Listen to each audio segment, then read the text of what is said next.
Last week, the Commission made public its ideas how to advance with that initiative. That initiative has several characteristics. One, it's a medium to long-term initiative.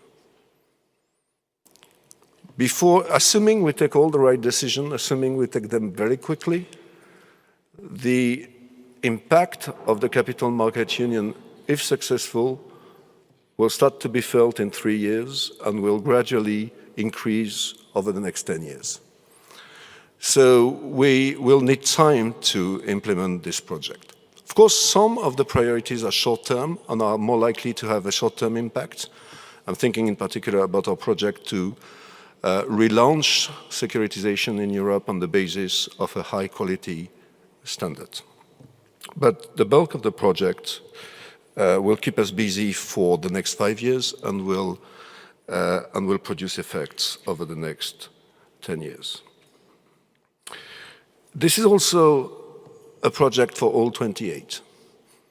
This is for part what we used to call building the single market for capital.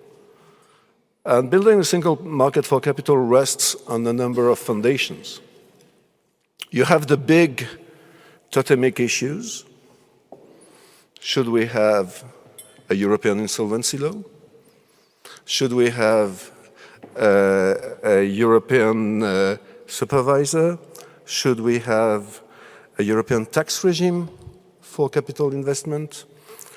Well, all these issues, let's not be under no illusion, are unlikely to be fully resolved by the Capital Market Union project. But they are on the table, and there are maybe other solutions that full harmonization to address targeted issues.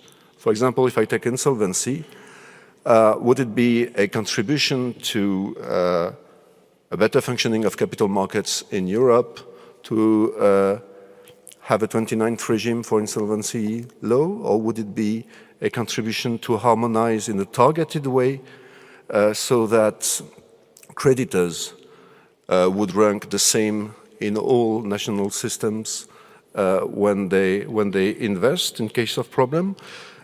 All these issues are on the table, and we expect the consultation will be fruitful and bring valuable results in this respect.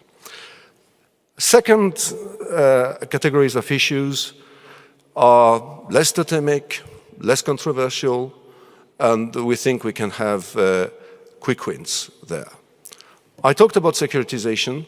That's clearly one of the issues on the table where you could make progress quickly and you could have quick rewards.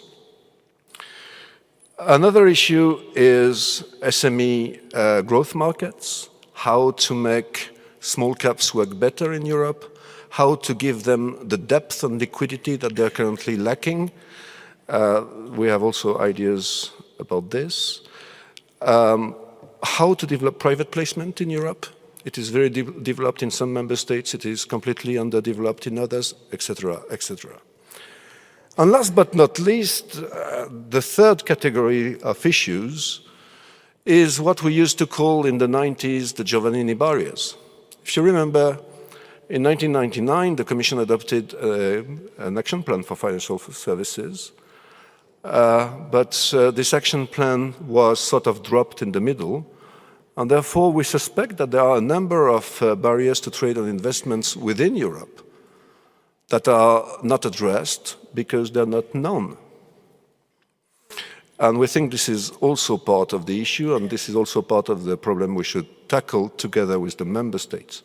Some of these barriers may be there for very good reasons, and maybe there is no less detrimental way to implement them than the way they are currently implemented. So in that case, we should leave them in place.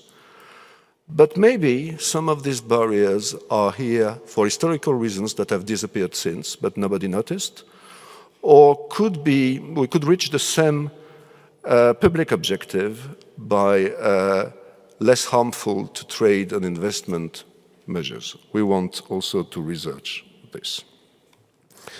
To sum it up, CMU is a classical single market project for all 28. I said in my introductory remarks that CMU has a strong international dimension, and it does have a strong international dimension. It is as much about making our market working better as it is about being more attractive to foreign investment. The European Union only attracts a fifth of the international investments in the world, and we think that there is some margin to improve this.